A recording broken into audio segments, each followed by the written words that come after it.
इस फिल्म में इंसानी क्लोन बनाने की टेक्निक को दिखाया गया है जो इलीगल काम है, लेकिन फिर भी चुपके से ये काम किया जा रहा है। साथ ही अगर किसी इंसान का क्लोन बना दिया जाए तो उस क्लोन के असली इंसान को मरना होगा, क्योंकि दो क्लोन एक साथ नहीं रह सकते। या तो क्लोन को खत्म कर दिया जाए या फिर उस इंसान को मरना होगा जिसका क्लोन बना है। तब अनजाने में इस फिल्म के हीरो एडम का भी क्लोन बना दिया जाता है। तो क्या एडम खुद मारा जाएगा या फिर वो अपने क्लोन के साथ साथ क्लोन बनाने वाली कंपनी को भी खत्म कर देगा, यही हम इस मूवी में जानेंगे। जिसकी शुरुआत में हमें क्लोनिंग के बारे में बताया जाता है कि साइंटिस्ट ने जानवरों का क्लोन बनाने में कामयाबी प्राप्त कर ली है, जिनका क्लोन बनाकर ब्लैक मार्केट में बेचा जा रहा है। लेकिन साइंटिस्ट यहाँ तक नहीं रुके, उन्होंने इंसानों का भी क्लोन बनाने की कोशिश की, जिसमें वो सफल भी रहे। लेकिन लोगों ने इसका विरोध करना शुरू कर दिया, इसलिए सरकार ने इंसानों के क्लोन बनाने के काम पर रोक लगा दिया। पर अब भी इलीगल तरीके से इंसानों के क्लोन बनाए जाते हैं। अब अगले सीन में हम रग्बी का एक मैच देखते हैं, जिसमें जॉनी नाम का एक खिलाड़ी को चोट लग जाती है, इसलिए सभी तुरंत उसे एम्बुलेंस में डालकर हॉस्पिटल के लिए निकल जाते हैं। तब एम्बुलेंस में बैठा एक आदमी अपने सीनियर से कहता है कि जॉनी की चोट इतनी गहरी है कि शायद ही वो फिर से कभी मैच खेल पाएगा। जिस पर उसका सीनियर कहता है कि इसे मार दो, हम इसका क्लोन बना लेंगे। इसलिए वो जॉनी का लाइफ सपोर्ट सिस्टम बंद कर देता है, जिससे जॉनी की मृत्यु हो जाती है। अब मैच के अगले राउंड में जॉनी का क्लोन मैच खेलने आता है, लेकिन सभी इस बात से अनजान होते हैं कि ये असली जॉनी नहीं बल्कि उसका क्लोन है। फिर अगले सीन में हम एडम नाम के एक पायलट को देखते हैं, जो अपनी पत्नी और बेटी के साथ रहता है। तब एक दिन एडम को माइकल नाम का एक आदमी, जो क्लोन कंपनी का ओनर है, उसे एक रिमोट एरिया में ले जाने का काम मिलता है, जिस पर वो मान जाता है और अपने दोस्त हैंक के साथ माइकल के ऑफिस के लिए निकल जाता है ताकि वहाँ से उसे पैक कर सके। पर तब वहाँ पहुँचने के बाद उसे उसकी पत्नी वीडियो कॉल के जरिए कहती है कि हमारे डॉग की मृत्यु हो गई है, जिससे हमारी बेटी बहुत ज्यादा उदास है। इसलिए मैं चाहती हूँ कि तुम डॉगी का क्लोन बनवा लो ताकि हमारी बेटी खुश हो जाए। पर एडम को तो किसी का क्लोन बनाना बिल्कुल भी पसंद नहीं था, लेकिन फिर भी वो अपनी बेटी के खातिर मान जाता है और सिक्योरिटी के लिए अपना ब्लड और आई का टेस्ट देने के बाद हैंक से कहता है कि तुम माइकल को उस रिमोट एरिया तक ले जाओ, मैं तुम्हारे साथ नहीं आ पाऊंगा। जो इतना कहकर वो क्लोन बनाने वाली जगह के लिए निकल जाता है। वहीं हैंक जैसे ही माइकल को रिमोट एरिया के पास लेकर आता है कि तभी कुछ बदमाश लोग वहां आकर उन दोनों को शूट करके मार देते हैं। दूसरी तरफ एडम उस क्लोन वाली जगह से अपने डॉगी का क्लोन न लेते हुए एक डॉल खरीद लेता है, क्योंकि वो जानवरों और इंसानों के क्लोन बनाने के सख्त खिलाफ है। साथ ही आज उसका जन्मदिन भी है, इसलिए वो खुशी खुशी घर आ जाता है। लेकिन घर आते ही एडम को दरवाजे के पास उसके डॉगी का क्लोन दिखाई देता है, जिसे देखकर वो दंग रह जाता है। पर उसकी हैरानी तब और बढ़ जाती है जब उसे घर के अंदर एक और एडम दिखाई देता है, जिसका सभी जन्मदिन मना रहे थे। एडम को अब समझ नहीं आता कि आखिर ये सब हो क्या रहा है, लेकिन तभी वहाँ क्लोनिंग कंपनी के दो एजेंट आकर उससे कहते हैं कि किसी ने तुम्हारा क्लोन बनाया है, इसलिए तुम्हें हमारे साथ चलना होगा ताकि पता चल सके कि इसके पीछे कौन है। पर एडम उनके साथ जाने से मना कर देता है, इसलिए वो लोग उसे बेहोश करके अपने साथ ले जाने की कोशिश करते हैं। लेकिन एडम बेहोश होने का बस नाटक कर रहा था। वो तुरंत फिर मौका देख गाड़ी ले वहाँ से भागने लगता है, जो देखकर वो दोनों उसके पीछे पड़ जाते हैं और फिर सारा नाम की एजेंट उसकी गाड़ी में घुस जाती है। साथ ही और भी एजेंट्स वहाँ आकर उसका पीछा करने लगते हैं। तब एडम सारा से सवाल करता है कि आखिर तुम लोग मुझे कहाँ ले जा रहे हो, जिस पर वो कहती है कि हमारी कंपनी ने तुम्हारा क्लोन बनाया है, इसलिए तुम्हें मरना होगा, क्योंकि दो एडम एक साथ नहीं रह सकते। पर आगे वो कुछ और कह पाती इससे पहले ही एक आदमी एडम को शूट करके उसे मारने की कोशिश करता है, लेकिन गोली सारा को लगने के कारण वो मारी जाती है और मौका देख एडम वहाँ से भाग जाता है। अब एडम पुलिस स्टेशन आकर पुलिस ऑफिसर को सारी बात बताता है, लेकिन पुलिस वाले उसकी बात पर भरोसा ना करते हुए उसे ही पागल समझकर कमरे में बंद कर देते हैं। फिर अगले सीन में डेविड नाम का साइंटिस्ट, जिसने ही क्लोन बनाने का आविष्कार किया है, वो सारा का क्लोन बनाकर उसके अंदर सारा की सारी यादें डाल देता है, जिसके थोड़ी देर बाद ही सारा का क्लोन बनकर तैयार हो जाता है और उसे पिछली सारा की सारी चीजें अच्छे से याद होती है। तब सभी उससे सवाल करते हैं कि मरने से पहले तुमने एडम को क्या बताया था, जिस पर वो कहती है कि मरने से पहले मैंने एडम को क्लोन वाली सारी बात बता दी थी। इसलिए अब सभी तुरंत एडम का पता लगाने की कोशिश करते हैं, जिससे उन्हें पता चल जाता है कि वो अभी पुलिस स्टेशन में है। इसलिए अब वो सभी उसे मारने के लिए निकल जाते हैं। फिर एडम को खिड़की के बाहर से क्लोन कंपनी का एजेंट आते हुए दिखाई देता है, जो उसे मारने आ रहे थे। जो देखकर अब एडम खिड़की तोड़कर वहाँ से भाग जाता है और हैंक के पास आकर उसे सारी बात बताता है। लेकिन वो हैंक नहीं बल्कि उसका क्लोन आता है, जिसके बारे में हमें आगे पता चलेगा। वहीं हैंक को एडम की बात पर विश्वास नहीं होता।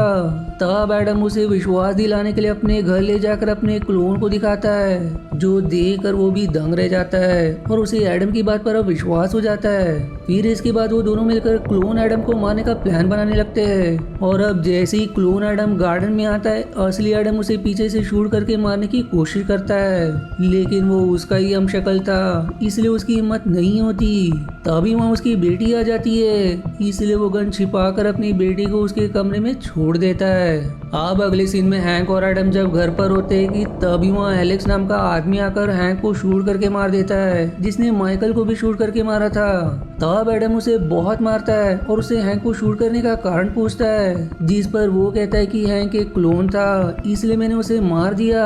साथ ही माइकल और ऐसे ही कई सारे क्लोन अब भी दुनिया में मौजूद है, इसलिए हमारी टीम डेविड और उसके लैब को बर्बाद करके क्लोन बनाने के काम को रोकना चाहती है, पर अब तक हम इसमें असफल रहे, इसलिए अब हम उसके द्वारा बनाए हुए क्लोन को खत्म कर रहे हैं। फिर तभी वहाँ सैरा और बाकी एजेंट्स आने लगते हैं, जिसे देखकर एलेक्स कहता है कि ये लोग किसी की भी मेमोरी तुरंत स्कैन कर सकते हैं, जिससे इन्हें मेरे और मेरे टीम के बारे में पता चल जाएगा। इसलिए तुम मेरे सर में गोली मार दो ताकि इन्हें मेरी मेमोरी ना मिले। लेकिन एडम इसके लिए तैयार नहीं होता। तब मजबूरन एलेक्स खुद से ही सिर में गोली मारकर अपनी आप को ही खत्म कर लेता है। और तब तक सैरा भी वहाँ पहुँच जाती है, जो एडम को शूट करने की कोशिश करती है, लेकिन वो सैरा पर ही गोली चला देता है, जिससे उसका अंगूठा अलग हो जाता है। इसलिए अब एडम उस अंगूठे को लिए वहाँ से भाग जाता है। दूसरी तरफ डेविड अपनी पत्नी के पास होता है, जो अपनी आखिरी सांसें गिन रही होती है। तब वो उसे कहता है कि मैं तुम्हें अपने लैब ले जाता हूँ, वहाँ तुम्हारा क्लोन बनाऊंगा। लेकिन उसकी पत्नी कहती कि आपकी असली पत्नी जो कि इंसान थी, वो तो काफी साल पहले ही मर चुकी है, पर मेरे अंदर ये बीमारी क्लोन बनने के बाद आई है, जो मेरे अगले क्लोन में भी आ जाएगी, और मैं नहीं चाहती कि मैं इस बीमारी के कारण फिर से तड़प तड़प कर मर जाऊँ, इसलिए मेरा क्लोन मत बनाओ। जो इतना कहकर अपना दम तोड़ देती है, जो देखकर डेविड बहुत उदास हो जाता है। वो अब वहाँ से अपने लैब आकर ये जानने की कोशिश करता है कि उसकी पत्नी को जो कैंसर की बीमारी थी, वैसा ही कैंसर उसके किसी और क्लोन को तो नहीं है। तब उसे पता चलता है कि जॉनी के अंदर भी वैसा ही कैंसर है, और वो भी अगले 2 साल में मारा जाएगा। वहीं अगले दिन एडम डेविड के लैब आता है और सहरा के अंगूठे की मदद से वहाँ का एक्सेस पा लेता है, लेकिन तभी एक आदमी उसे देख लेता है और चालाकी से एडम उस पर गन तान कर डेविड के पास ले जाने को कहता है। इसलिए वो आदमी अब उसे डेविड के पास लेकर आता है, जहाँ एडम उससे सारी बात पूछता है कि आखिर तुमने मेरा क्लोन क्यों बनाया। इस पर वो रिवील करता है कि ये काम माइकल के कहने पर किया गया था, और जिसे हैंक यहाँ छोड़ने आया था वो भी असली माइकल नहीं था, वो तो कब का मर चुका है। उसने तो दुनिया से ये बार सिर्फ इसलिए छिपाई ताकि उसकी ये क्लोन बनाने वाली कंपनी बची रहे, नहीं तो अगर किसी को पता चला कि माइकल मर चुका है तो उसकी इतनी बड़ी कंपनी सरकार के पास चली जाएगी। इसलिए मरने से पहले उसने अपने कई सारे क्लोन बनाकर रख लिए थे। साथ ही इस बारे में किसी को पता ना चले, इसलिए हमने तुम दोनों को भी मारने का प्लान बनाया, लेकिन तुम नहीं आए, जिससे तुम बच गए। पर उस दिन किसी और ने हैंक के साथ माइकल के क्लोन को मार दिया, जो जानकर एडम दंग रह जाता है और तुरंत वहाँ रखी माइकल की मेमोरी वाली डिस्क लेकर भाग जाता है। वहीं इधर एडम की पत्नी और बेटी को माइकल की कंपनी के एजेंट्स उठाकर ले जाते हैं, जहाँ क्लोन एडम उन्हें बचाने की कोशिश भी करता है, लेकिन वो इसमें असफल रहता है। तभी वहाँ असली एडम आता है, जिसे देखकर क्लोन एडम एकदम दंग रह जाता है। तब असली एडम उसे सारी बात बताता है, जो सुनकर वो भी उसका साथ देने के लिए तैयार हो जाता है ताकि अपनी पत्नी और बेटी को बचा सके। दूसरी तरफ डेविड सारे क्लोन जो अब तक उसने बनाए उन सभी का डेटा चेक करने लगता है, जिससे उसे समझ आता है कि माइकल ने सिर्फ एडम के क्लोन को छोड़कर सभी के अंदर कुछ न कुछ बीमारी डाल दी है, जिसकी वजह से वो सभी ज्यादा से ज्यादा 5 साल तक ही जीवित रह सकते हैं। जो जानकर डेविड दंग रह जाता है, इसलिए तुरंत माइकल से इस बारे में पूछता है, जिस पर वो जवाब देता है कि ये मैंने जानबूझकर किया ताकि कोई भी क्लोन मेरे खिलाफ ना हो सके, और अगर उन्होंने ऐसा करने की कोशिश भी की तो वो वैसे भी ज्यादा से ज्यादा 5 साल के अंदर मारे जाएंगे। लेकिन इस पर डेविड कहता है कि तुम्हारे कारण मेरी पत्नी भी मारी गई, इसलिए अब से मैं तुम्हारा साथ नहीं दूंगा। जो इतना कहकर वहाँ से जाने लगता है, लेकिन तभी माइकल उसे भी शूट करके मार देता है। आप कुछ समय बाद एडम चुपके से माइकल की ऑफिस में घुसकर उसे मारने की कोशिश करता है, लेकिन सभी उसे पकड़ लेते हैं। तब माइकल उसे कहता है कि मुझे मेरी डिश वापस कर दो। साथ ही वो उसे एक शॉकिंग जानकारी भी देता है कि जिसे तुम क्लोन एडम समझ रहे हो वो क्लोन नहीं बल्कि असली एडम है, और क्लोन एडम तुम ही हो। जो जानकर वो दंग रह जाता है, यानी कि अब तक जिस एडम को हमने क्लोन समझा था वो असली था, और जो असली लग रहा था वो ही क्लोन था। अब इस बात को साबित करने के लिए सारा एडम को अपनी आंख चेक करने को कहती है, जिस पर एक डॉट बना होता है, और एक इंसान का जितना क्लोन बनाया गया होगा उसके हर क्लोन पर उतने डॉट बने होंगे। जो जानकर एडम दंग रह जाता है। फिर माइकल आगे उसे कहता है कि मैं चाहता हूँ सारे क्लोन एक साथ हो जाए और हम सब मिलकर सरकार के खिलाफ जाए, ताकि वो इंसानी क्लोन को भी लीगली जीने का मौका दे सके, क्योंकि वो भी इंसान ही है। लेकिन एडम उसका साथ देने से मना कर देता है और उससे लड़ने की कोशिश करता है, लेकिन वे सभी उसे फिर से पकड़कर बंदी बना लेते हैं और उसका दिमाग स्कैन करने लगते हैं ताकि पता लगा सके कि मेमोरी डिस्क कहाँ है।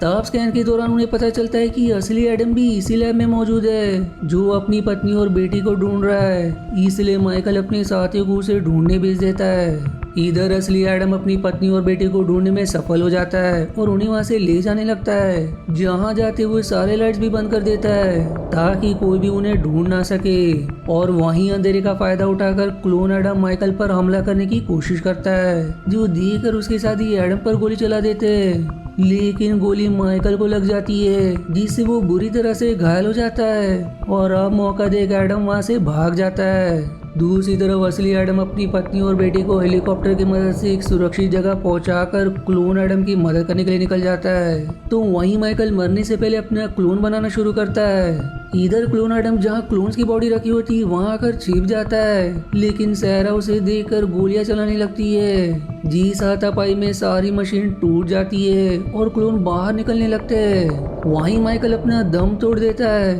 लेकिन मशीन टूटने के कारण उसका क्लोन ठीक से तैयार नहीं होता, जिससे वो अजीब और भयानक शक्ल के साथ ही जीवित होकर एडम से लड़ना शुरू कर देता है। लेकिन एडम उससे बचकर वहाँ की सारी चीजें तोड़ने लगता है और फिर बॉम्ब लगाकर वहाँ से भाग जाता है। तब वहाँ असली एडम भी आ जाता है, जो उसे अपने हेलीकॉप्टर में सवार करके वहाँ से ले जाता है, और फिर तब तक सारा लैब बर्बाद हो जाता है, जिसमें माइकल का क्लोन भी मारा जाता है, जिसके मरने के साथ अब फिर से कोई क्लोन नहीं बनेगा। अब मूवी के आखिरी सीन में क्लोन एडम वहाँ से दूसरे देश के लिए निकल जाता है ताकि वहाँ अपने जीवन की नई शुरुआत कर सके। जीसी मिक्स फीलिंग के साथ ये मूवी यहीं समाप्त हो जाती है। आशा है आपको मेरी एक्सप्लेनेशन पसंद आई। यदि हाँ तो प्लीज वीडियो को लाइक करना और चैनल को सब्सक्राइब करके सपोर्ट करना ना भूलें। मिलते हैं अगले एक्सप्लेनेशन वीडियो में, तब तक के लिए धन्यवाद दोस्तों।